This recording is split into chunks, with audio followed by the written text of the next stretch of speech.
Chers élèves, bonjour et bienvenue sur ma chaîne YouTube. On a vu dans la vidéo précédente comment analyser une situation d'intégration afin d'éviter de rédiger des textes hors sujet.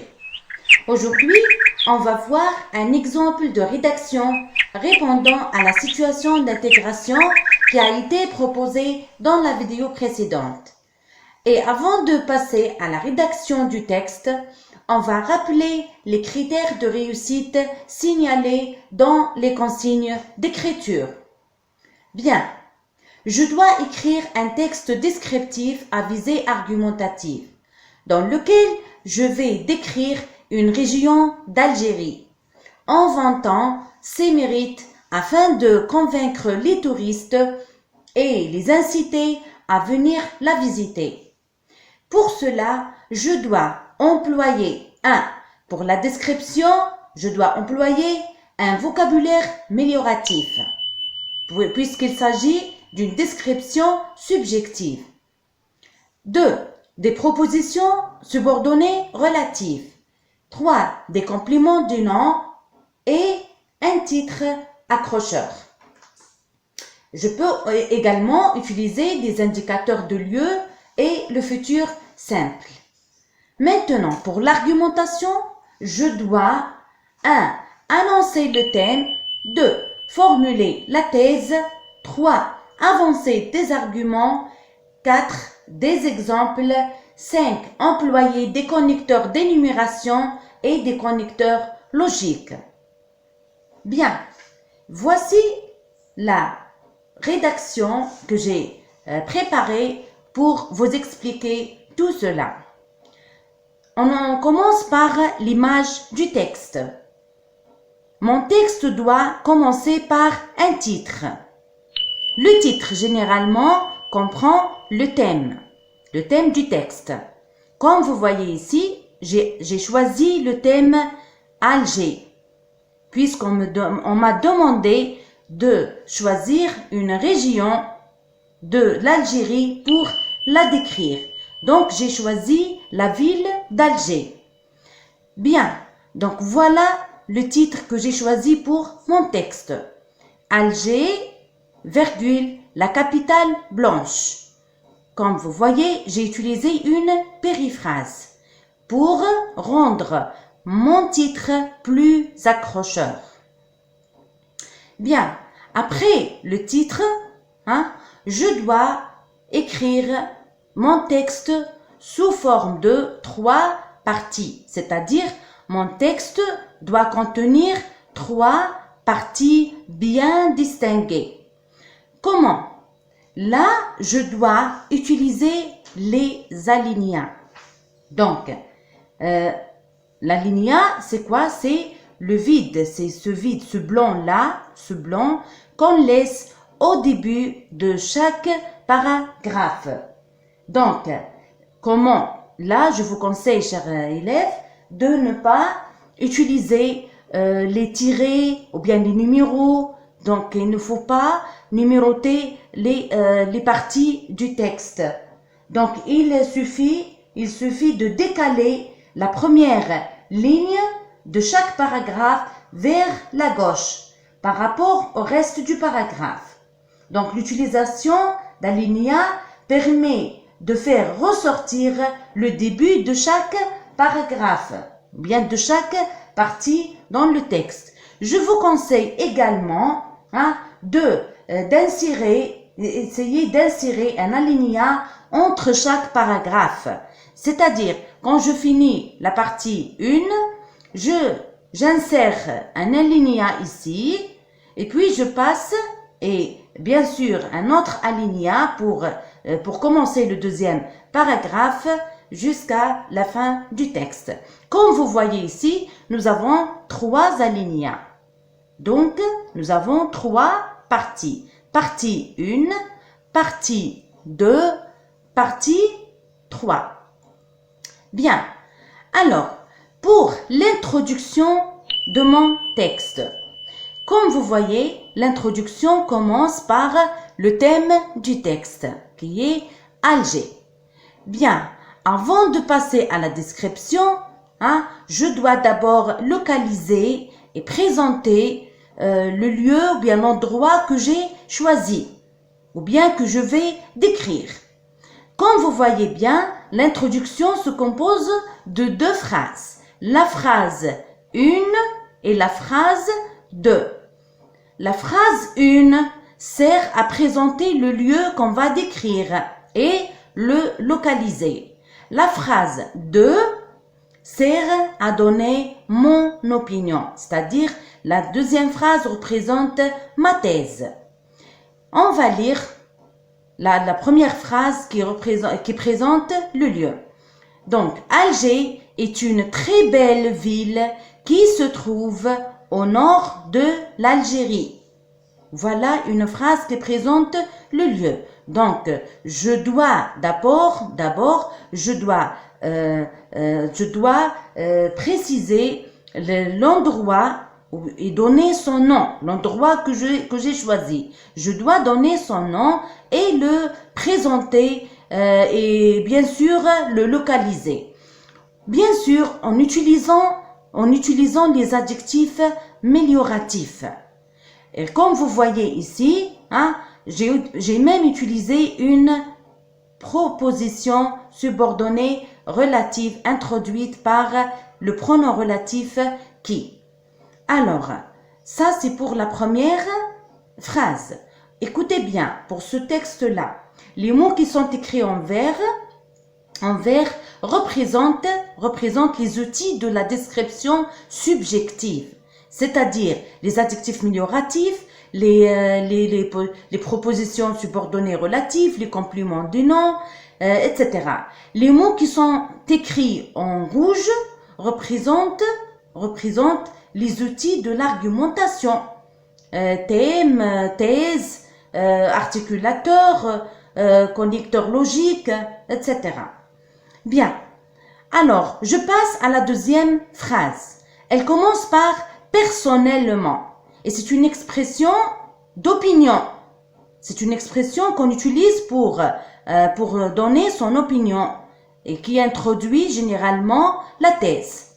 Personnellement, j'ai visité cette ville que j'ai trouvée magnifique. Vous voyez, toujours on essaie toujours d'insérer des adjectifs mélioratifs dans les phrases, dans chaque phrase qu'on rédige dans le texte.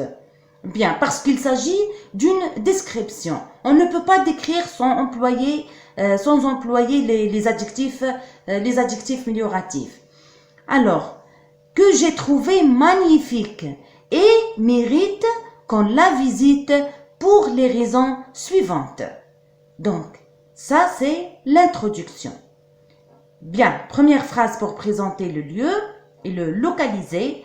Deuxième phrase pour indiquer mon opinion, bien ma thèse. Je passe à la deuxième partie, le développement. Là où on va donner les arguments, on va avancer les arguments pour justifier ma thèse. Hein? On va dire dans les arguments pourquoi Alger est une ville magnifique et pourquoi elle mérite qu'on la visite.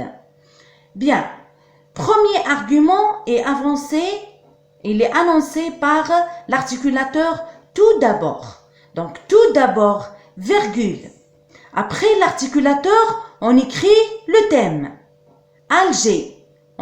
Toujours, les arguments commencent par le thème du texte. Donc je commence ma phrase par Alger. Alger est la capitale du pays. Donc, c'est la ville la plus intéressante et la plus connue de l'Algérie. Voilà la première raison, voilà la première raison qui fait d'Alger une ville magnifique. Donc, et voilà la première raison qui nous pousse à visiter cette ville. Donc, Alger est la capitale du pays. Donc, regardez, donc exprime quoi? Connecteur logique qui exprime la conséquence. Donc, c'est la ville la plus intéressante, adjectif mélioratif, et la plus connue, la même chose, adjectif amélioratif de l'Algérie. Donc, voilà le premier argument. Deuxième argument, il est annoncé par l'articulateur ensuite. Ensuite, virgule, elle. Elle remplace Alger. Donc, c'est pour éviter la répétition. Pour ne pas dire ensuite Alger. Donc, pour éviter cette répétition, on remplace le thème, qui est un nom ici, par un pronom personnel. Ensuite, elle se situe en face de, vous voyez les indicateurs de lieu, en face de, non, au nord, etc. En face de la mer Méditerranée, où vous serez émerveillés par la beauté du lever et du coucher du soleil. Voilà la deuxième raison. Donc pourquoi cette ville mérite-t-elle notre visite? Parce qu'elle est située en face de la mer Méditerranée. Et là, on peut s'émerveiller par la beauté du lever et du coucher du soleil. Troisième argument, il est annoncé par le connecteur, bien l'articulateur de plus. De plus, elle, aussi, elle, le thème, je reviens toujours au thème, la phrase commence toujours par le thème. Elle vous offre plusieurs endroits touristiques.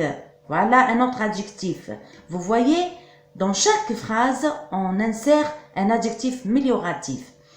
Endroits touristiques à visiter et à découvrir. Comme là, on va donner des exemples. Comme est un articulateur qui introduit l'exemple.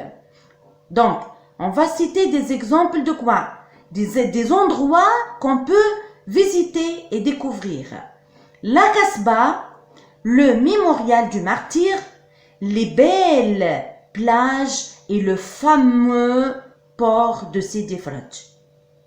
Bien, ça, donc pour le troisième argument, on a inséré un exemple pour illustrer l'argument 3. Enfin, le dernier argument. L'articulateur enfin, virgule, ses habitants, c'est, remplace aussi Alger. Les habitants de quoi? Bien de qui? C'est les habitants d'Alger. Ces habitants sont sympathiques. Voilà, un autre adjectif amélioratif. Sont sympathiques et cultivés. Leur bonne humeur vous encouragera le futur, vous encouragera à établir des amitiés avec eux. Donc, c'est terminé pour les arguments. Donc, comme vous voyez, on a utilisé le vocabulaire amélioratif, on a utilisé les indicateurs de lieu, on a utilisé les relatives, les compléments de nom, etc. Maintenant, on arrive à la troisième et la dernière partie de mon texte. C'est la conclusion. Elle est introduite par quoi? Par un articulateur. Pour toutes ces raisons, donc, vous voyez, dans la thèse, on a écrit pour les raisons suivantes. Ici, on a donné les raisons. Donc, après ça, pour toutes ces raisons, visiter Alger, c'est la promesse d'un enchantement perpétuel. Donc, regardez bien cette phrase-là. C'est une phrase incitative. On appelle ça une phrase incitative. C'est la phrase qui incite les touristes à venir visiter notre ville, c'est-à-dire la ville qu'on a décrite. Bien. Alors, maintenant, ça y est, j'ai terminé mon texte. Je vais maintenant vérifier le respect des critères de réussite proposés. Donc, je vous propose des critères du manuel, page 23. La page 23. Comme vous voyez bien ici, regardez.